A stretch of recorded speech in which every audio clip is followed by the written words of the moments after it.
All right, here we go. My name's Stephen Waits, and I'm joined by Steve Boylan for the final 9 holes of round 4 here at the 2023 PDGA Master World Championships. This could be the final 9 holes of a lot of players' Masters tournament. With them only taking 27 of the 66 players into the semifinals, there will be several players that are going to be unhappy after this round. But let's see how this shapes up.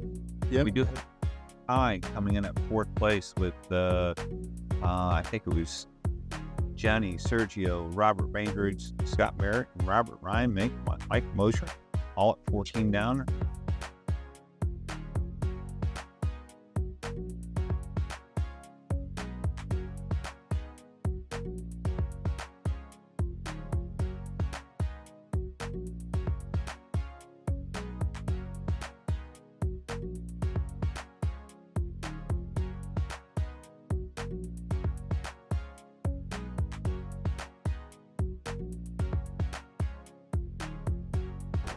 All right, 10, 426-foot par 3, and Brian's got the tee to lead us off for these last 9 holes in round 4 here at the Little America Park. This is a tough hole. It's a left to right hole, so you have to get your disc to stand up. It's downhill. Downhill, going to the right.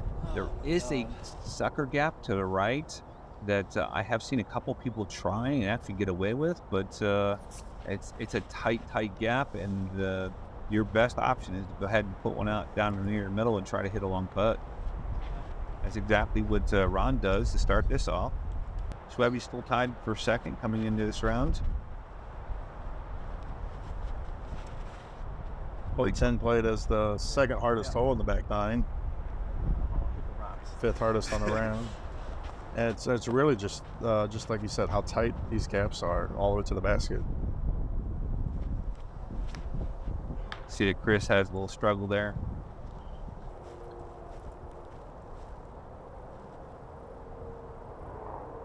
Try to get that forehand to save him again. Unfortunately, Clipson doesn't quite get up to everyone, but he has a long putt. He's hit some really nice lines and putts today, so see if that can continue.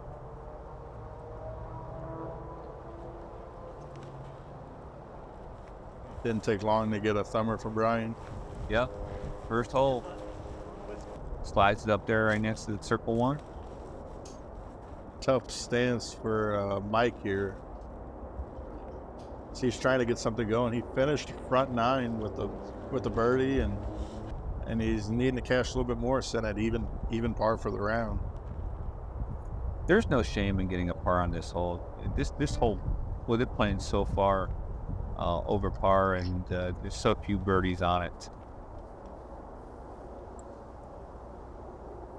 In fact, Adam Harris, Jenny Werehalter, and Robert Bainbridge can only 3 birdies on it for this round. So these guys are all putting for the par. I believe Yanni and Robert are both on the chase car, so just ahead of these guys as well.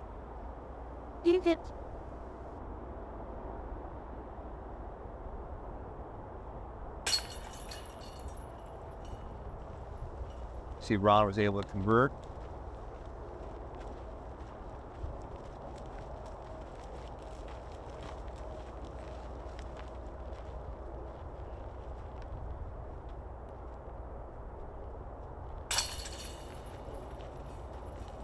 Mike cleans up his par.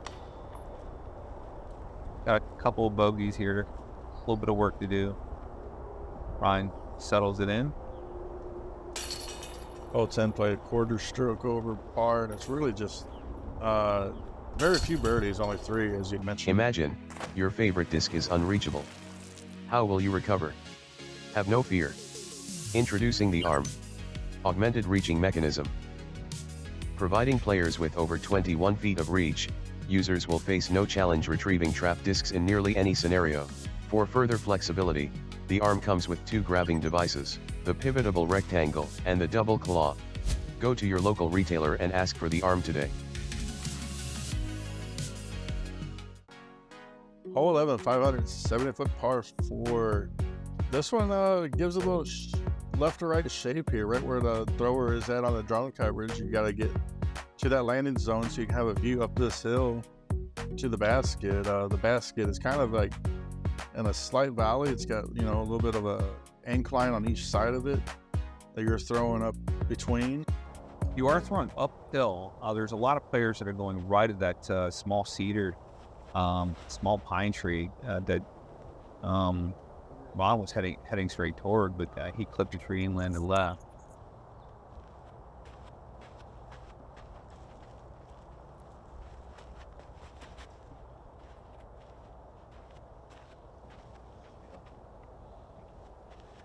Thank you.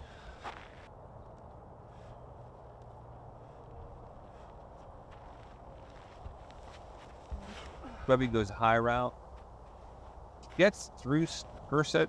He gets through them all. Yeah, through everything. Oh, he made the corner past that tree. Now, did he get past the tree enough to give himself a clear, you know, pull through, like a clear release, so it's not in their head? No, he should be past that and should have a clean line at that. It's a good clean look. Chris hits tree. He's got some work yet to do. Now, from where Ron is, he won't be able to see that target. So he's going off of either memory or what. Take a look at that and just clips a limb. Yeah, clip the limb. He's gonna have, you know, he'll be able to get up and down. I'm pretty confident. He's got that great upshot from there. Tree kick kept Chris from getting around the corner further, but it put him right out in the open. Perfect spot for his forehand approach. And yeah, it just slides it up there real nice. I don't think. Mike's about 15 feet behind Brian's shot, but he too has a great look at it, just far enough from the tree so that it doesn't give him issues. And then we make it to Brian's shot. So he has to take a knee because of that limb in front of him. But when you have that kind of throw there with a forward roll, Good roll. Yeah. Could have been a lot worse. Good ground play, another lucky ground play, I guess you could say. Like just a forward momentum that he has, so much spin and snap on that thumber. It's a rare miss for Ron there, but he can still clean this up and get par.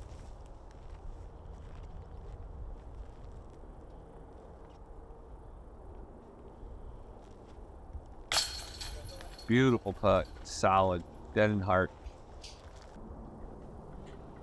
Hole 11 played as the third easiest par 4. Nobody had a double bogey or worse on this hole.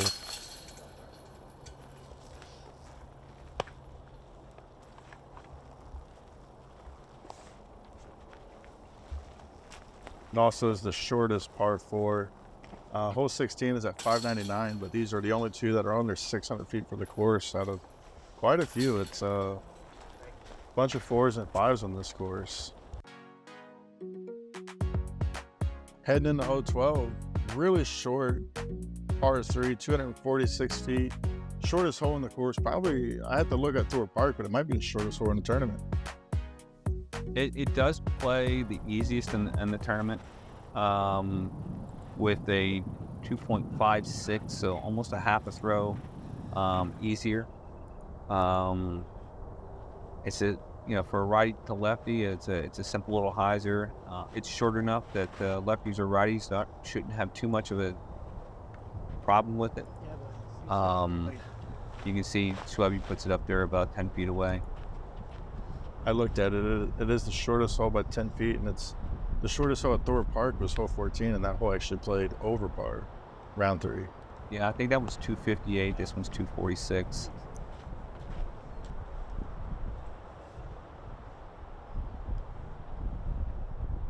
We've seen this round 2, all the players putting it within probably a 8-foot circle of each other, just either short and right or just a little bit right of the basket. Mike being the first one we've seen in 2 rounds that hasn't made it inside circle 1. And he gave it a bid. He did give it a nice bid. It's just a slightly errant throw on the drive, and the rest of these guys looks like they can be able to clean up some of these birdies. Good to see from this lead group.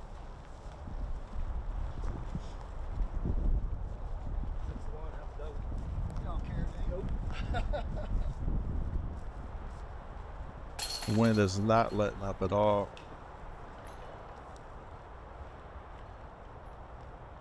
You'd expect it to be a pretty big factor here. It's not so much over at Thorpe just because it's on the side of the hill, opposite of which way the wind generally comes in.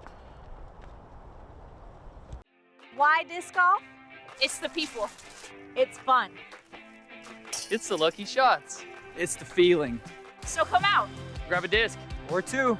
And let it fly with Lone Star Disc. Hole 13, 620 feet par 4 here. You got to throw, it's not really so much uphill as you just trying to get to your landing zone that looks like it's elevated, but then once you get halfway down this hole, it's all downhill to the basket. It's a fairly wide open green, guarding trees around Circle's edge in all directions.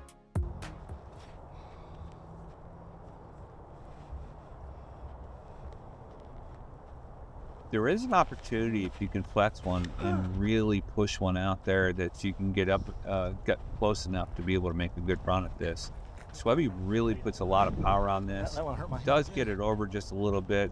Gets a nice flex back. He's got a pretty simple up and down to get up there.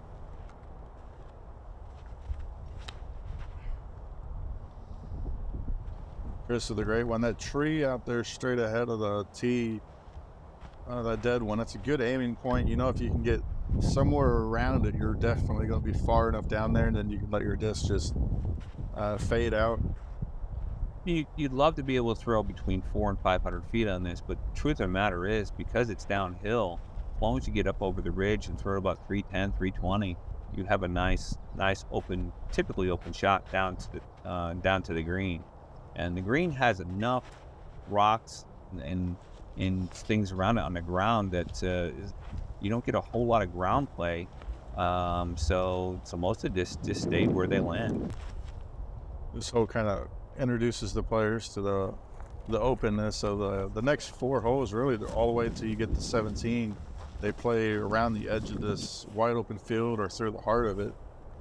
And the wind would be the biggest factor these players face, as the ground, as you're saying, it doesn't have as many trees around the baskets, and it's more of this thick grass with a few rocks and limbs on it. So I can see why this hole plays pretty easy to par. 3.69 versus a 4. It's the second easiest par 4 on the course, and the third easiest overall, I think. With a whole bunch of birdies out of 66 players, 28 of them birdied this hole.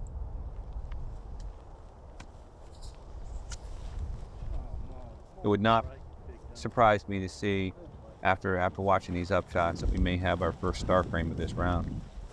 And no double bogeys on the hole.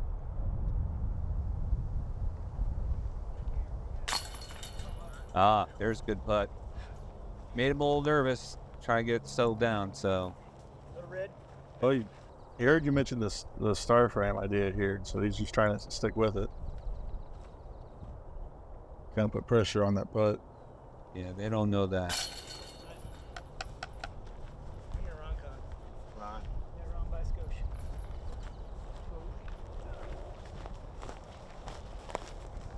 It's about 14, 15 feet out here. That little sapling right in front of Ron's going to make this hole real interesting once it starts getting taller.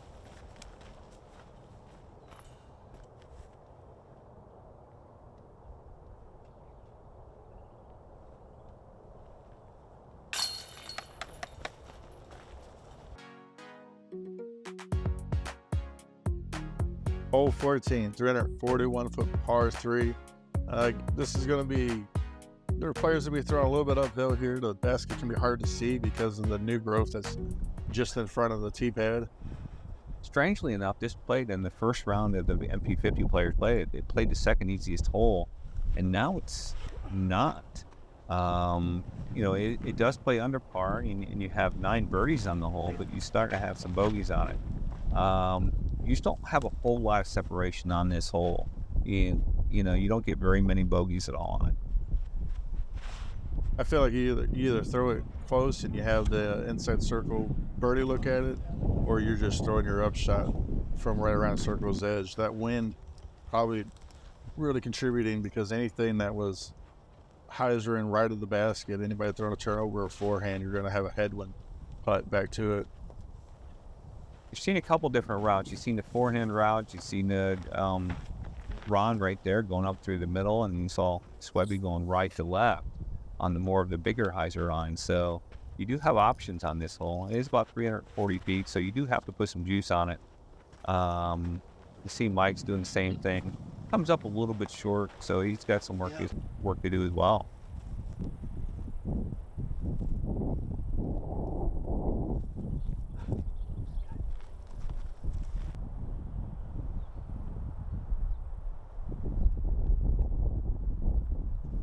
Tailwind putt, probably around circle's edge, just outside, and yeah, just knocks it down. Like, he's got that, nose down putt that he has, where he releases it high after watching him for 4 rounds now, and it's worked for him for a while.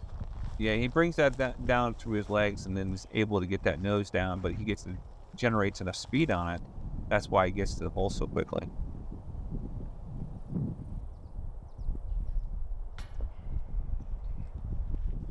So Ryan will card the only birdie on the card for hole 14. Chris and Schweberger both had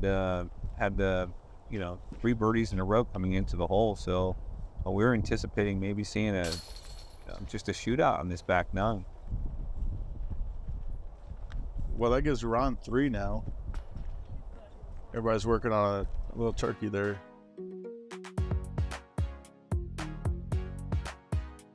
Hole 15, 375-foot par 3.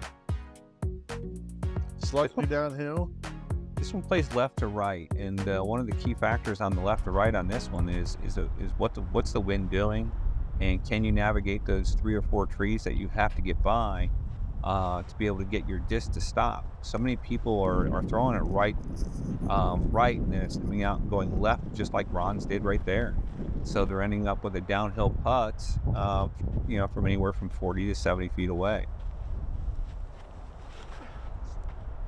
For those that are looking at like the difficulty of the hole, this is the 2nd hardest par 3 on the course, but again, similar to the previous hole and similar to hole 5, there's just not a lot. You're either close for your birdie or you're getting a par. Very few bogeys, absolutely no double bogeys on the day for this hole. Well, and you see all 4 shots. You saw, it's 3 shots so far. You see Brian actually putting it really, really close, and then the other 2 people do have putts on it. But again, with the wind and those factors, it's a little tougher. Moser's got his disc got pushed down by the wind. It's like Ron's actually a little bit closer than it looked originally, so he's just outside circle putting for that birdie. Sneaks by on the right side, so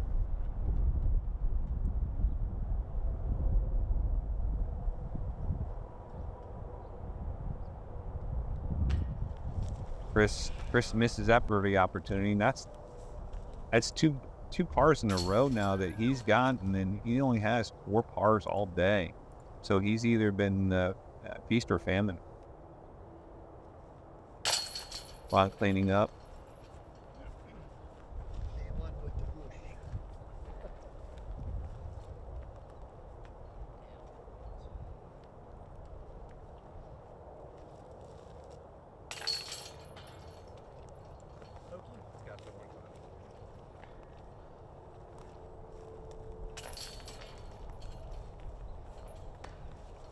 Four birdies on the day. Brian had 1, and Yanni Winterhalter, Jay Redding, and then Steven Enlow. Steven from Gainesville. This is the only tournament this year he's played in so far. That's pretty hard to do, getting ready for the Masters World and not having a whole lot of repetitions going into it. Hole 16 at 599 foot, 2nd shortest par 4 on the course. Yeah, don't let this one fool you. It does have, again, it's also with, a lot of holes here where 10 and that kind of thing where you're throwing downhill, you need to go to the right. Of course, you got the altitude that's pushing things left. And the main focus on this one is getting out there and getting some distance off the first one without hitting hitting the one guardian tree in the middle.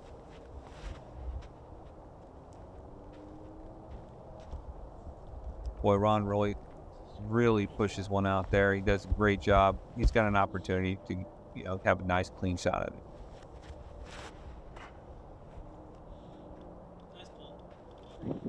That forehand's sick. That's all I gotta say about that.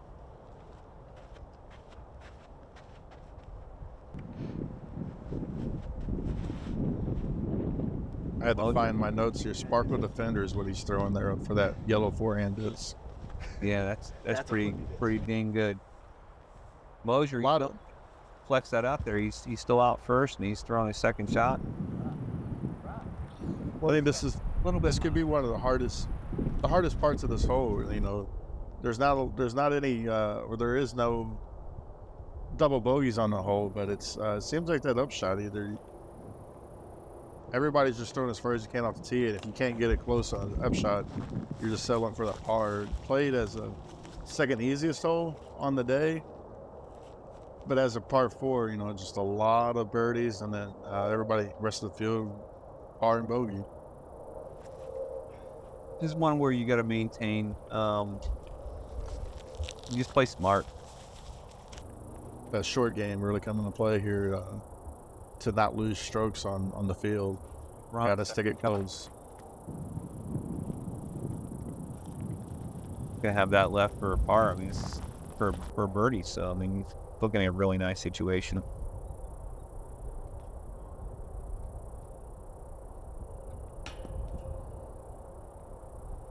I know Mike generally hits those putts. I know he's a little disappointed right now with his game. So, but. There's time.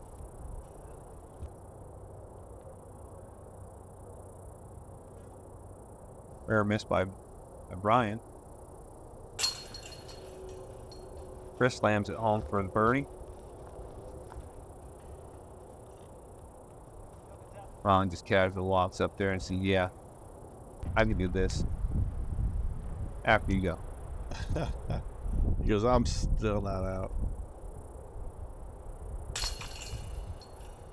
I mean, you throw the distance he had off the tee there, almost had a chance to dunk it for his eagle.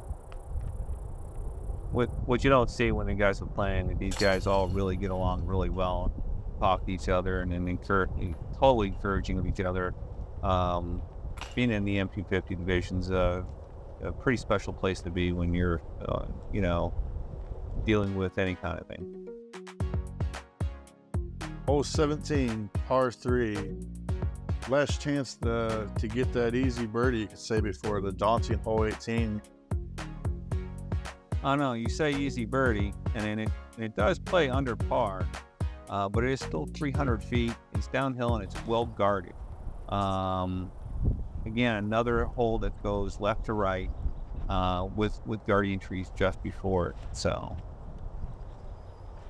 it's like Ron's flexing one, does a helix, and he's not going to have too much of a problem. He's going to be up there for a putt.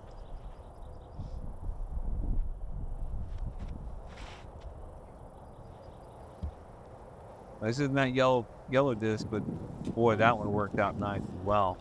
It's a fella, and I'm just sitting here like watching. He's throwing defenders, felons, and even the trespass, depending on where he's got it in its wear and tear. Like he's throwing some overstable discs.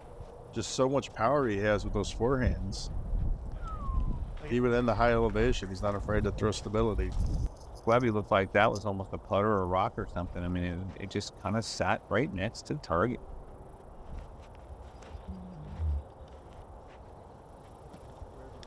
Moser's doing a little flex. Again, everybody's in putting range. Love to see that. Hole 17.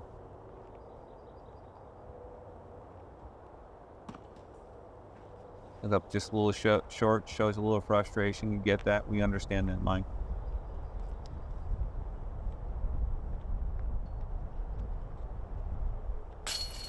Ron converts. Got that. Converts.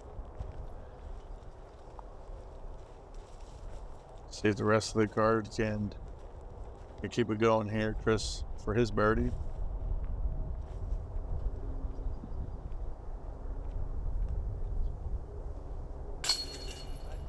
Chris with a nice putt. He really righted his ship on his putt as well a little bit yesterday, and corrected everything, and he's leading this tournament. Schwebby taps in his birdies, so we have 3 birdies and a par going into hole number 18.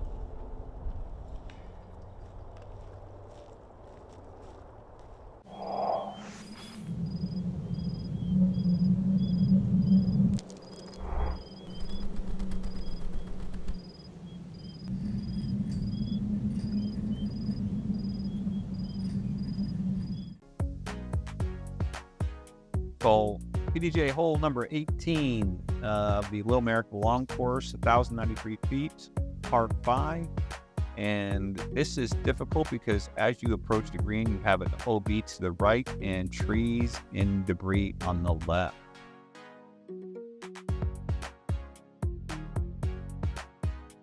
Yeah, looking through where the drone's flying now, pretty much a straight tunnel shot here. It can be enticing for the players to get through to line it up, but you know, you're not in too much trouble if you are out to the right. You're closer to the OB, but you can still get to the basket from over there. It's the left side, I guess, after your second shot that really will cause issues on your approaches. You do know on the left, and there's some trees that really come down all the way down to the ground level, so you can't really get around them. You know, you want to get as far right as possible off this drive, and then still have it flex out a little bit to get that distance. Oh, crap.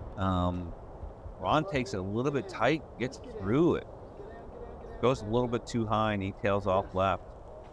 That's going to be tough to get in line for that second shot. You have to throw a big hyzer for that. Chris going with the backhand. And Chris is going to need that one to drop. He's going to be further left than Ron here on this one. Lucky clipped that tree just a little bit. Now he's in a spot. So down there by the spotter. Schwebby lining up. Schwebby put some juice on this. And looks like he overpowered it just a little bit to where the nose was pushed down and didn't get the full flight. But he's actually in a good position on the lane. View from the catch cam for Mike's drive as he turns it over perfect and holding that right angle, and it's going to put him out in a wide open area there. He's in a wide open area. That looked like a little bit of a frustration throw because I know he's been struggling on this round, but man, he's got so much game. He's carried 2 birdies through this back 9. The rest of the holes have been par, coming in 18. Ryan himself in a little bit of trouble there. Ron out to the left, but not as pinched off as much as we're about to see Chris be. He turns, he turned it over more than probably what he wanted. It's got a dangerous spot to go OB. Looks like he got away with that. That was actually a really nice shot. Chris is way left. He's trying to figure it out. It's like he's going a low line. He's throwing straight at the ducks. So right where those pink flags were, there's a duck nest there, and the duck was on the nest a few times when we played this course. And it is a free relief area. It's take it to the drop zone. Yeah, take it to the drop zone. They put a drop zone just to protect the ducks. Pretty cool. Mike throws a big Sky Hyzer. He's going to be out to the left. I mean, he's going to have that angle that we're looking at there to approach the basket from. You see, I couldn't remember if he is, I believe he's in the drop zone or just next to it. But you could tell where the ducks and everything were, and they're pretty much right in line. It's not a bad spot to be for an approach to the basket from over there. And right on that edge of that lane that you would want to be in if you go down the middle. Ron throws his third. See, he was inbounds. Love to see the fact that he was inbounds. Well, we had a big summer. I finished off this round in style. Comes up a little bit short. He's got that for a putt.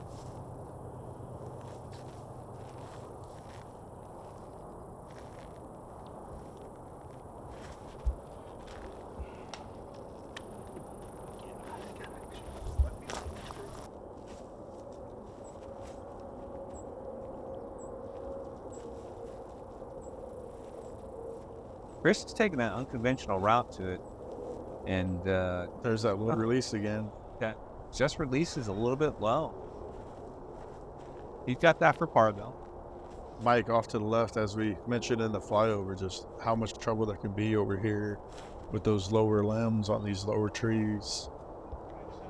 And that was he needed that one for the par. That So was really good spin on that disc to be able to get it up there, to hold that low line.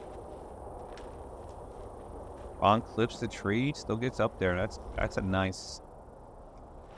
Mine would have hit that thing, went backwards 633 feet. Not Brian giving that floaty spin putt approach and just out to the right, but he had the height for it. Chris now from outside circle. looking at This save is- the par. Yes, for par, yep. Just comes up just short. A little disappointed. This for Brian's part. He bogeyed hole 10 and has been pars and birdies ever since, and he'll stay clean through those last 8 holes of round 4. Like But what I want, he have had the hot round for this round in this group. I think he was like 8 down. Ron here hasn't had a bogey since hole 4, and he played a clean back 9 to shoot 6 down, so he'll be 2 strokes. He's 2 strokes back of that hot round by Brian. Mike in for 1 under for the round, and Chris's bogey here will take him to 6 down for the round 2. So he ties with Ron, maintaining a 1-stroke lead over Brian. Yeah, so Ron and Brian both have one throw back of Chris Smith overall. Moser falls back a little bit, but Yanni and Sergio have moved up. So Yanni's now 19 under par, only 3 throws back of Chris and 2 throws back of Ron and Brian. So this is going to be an interesting flow for the next round. The first time we don't have Mike on the feature card or lead card in about 3 rounds. Yeah, Mike's been a solid up there, and who knows? Maybe he'll return for the finals. These guys are all made the semis, and congratulations to all the 27 players that did make the semis.